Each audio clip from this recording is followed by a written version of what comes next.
আমার কাছে মনে হয় কেক বানানো সহজ আর কেক ডেকোরেশন করা আরও সহজ, কিন্তু এই যে কেকের অর্ডার নেওয়া আর কেকের ভিডিওতে ভয়েস দেওয়া, এই যে কতটা প্যারা সেটা আসলে যে ভয়েস দেয় সেই জানে।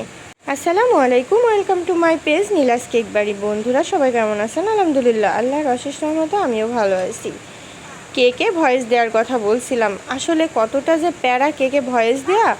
আসলে দিন শেষে কেকের কাজ সম্পূর্ণ করে যখন ভয়েস দিতে যাই তখন মনে হয় কি ভয়েস দেব। রোজ রোজ এই এক ভয়েসের কাজ করতে আসলে খুবই বিরক্ত লাগে। তারপরেও কিন্তু বন্ধুরা আপনাদের সাথে বিভিন্ন ধরনের কথা শেয়ার করতে খুবই ভালো লাগে। তো এইটা হচ্ছে রসমালাই কেক। আমি কিছুদিন আগে 2টা রসমালাই কেক সেল করেছিলাম। একটার ভিডিও শেয়ার করছি, বাট আরেকটার ভিডিও শেয়ার করা হয়নি। তো আজকে আপনাদের সাথে সেই কেকটার ভিডিওটাই শেয়ার করছি। আসলে কত ভিডিও ছবি যে পড়ে আসে, এর ভয়েস দেব, এডিট করব, আসলে ভালোই লাগে না। তারপরেও দিন শেষে যতটুকু পারি সেতটুকু না করলেই না। কেকের কাজ শেষ করে আরও বাড়তি যে কাজগুলো আছে সেগুলো শেষ করে আসলে ভয়েস দিতে মোটেও ইচ্ছা করে না। তো এটা ছিল 1.5 পাউন্ডের রসমালাই কেক। আর রসমালাই কেক মানে অনেক বেশি কিন্তু রসমালাই ফিলিংটা দিতে হয়, না দিলে কিন্তু খুব একটা ভালো লাগে না। তো আমি যতটুকু প্রয়োজন ঠিক ততটুকুই দিয়েছি। আপনারা দেখেন কতটুকু দিয়েছি। রসমালাই ফিলিংটা আসলে এই পরিমাণ না দিলে আমার কাছে মনে হয় না যে খুব একটা ভালো লাগে। তো ভিতরে কিছু কাজু বাদাম আর পেস্তা বাদাম আমি দিয়ে দিলাম। এরপরে উপরে স্লাইসটা দিয়ে আমি ক্রাম কোট করব।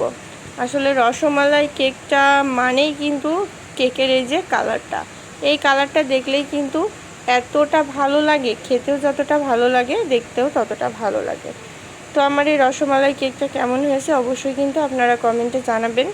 আসলে রসমালাই কেকটা যে যেমন পারে সে সেমন ডেকোরেশন শেয়ার করে, তো আমি এইভাবেই ডেকোরেশনটা করেছি। আর সব থেকে বড় কথা হচ্ছে রসমালাই কেকের উপরে যে ডেকোরেশন, সেখানে যদি কিছু রসমালাই না দিই আসলে ভালো লাগে না আমার কাছে মনে হয়। তো যারা যে এই যে বাসায় বাচ্চা কাচ্চা নিয়ে কেকের কাজ করে, তাদের যে কতটা প্যারা সেটা আসলে যাদের বাসায় বাচ্চা আছে তারাই জানে। আসলে সব কাজ সামাল দিয়ে কেকের কাজ করে ভয়েস দিতে গিয়ে আমি পুরাই নাজেহাল। তারপরেও কিছু করার নেই, কম বেশি 2-1 দিন গ্যাপ।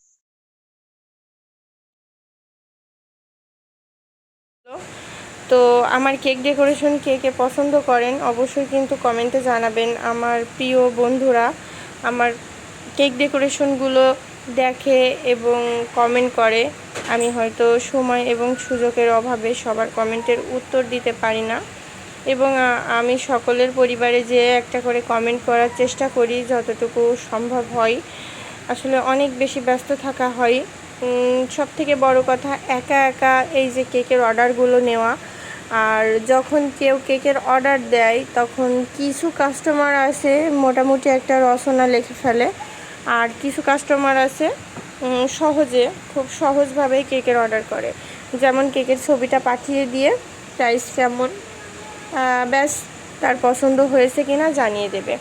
মানে সব মিলিয়ে মোটামুটি অনেক সহজভাবে কেকের অর্ডার দেবে। আর কিছু পাবলিক আছে মানে এরা যে কত প্রশ্ন এদের থাকে সেটা আসলে বলার বাহিরে। তারপরেও যাই হোক, আলহামদুলিল্লাহ সব ধরনের কাস্টমার নিয়েই কেকের বিজনেসটা আসলে সামনের দিকে এগিয়ে নিয়ে যাচ্ছি। তো আপনারা দোয়া করবেন, আপনাদের দোয়া ও ভালোবাসা নিয়ে সামনের দিকে এগিয়ে যাব।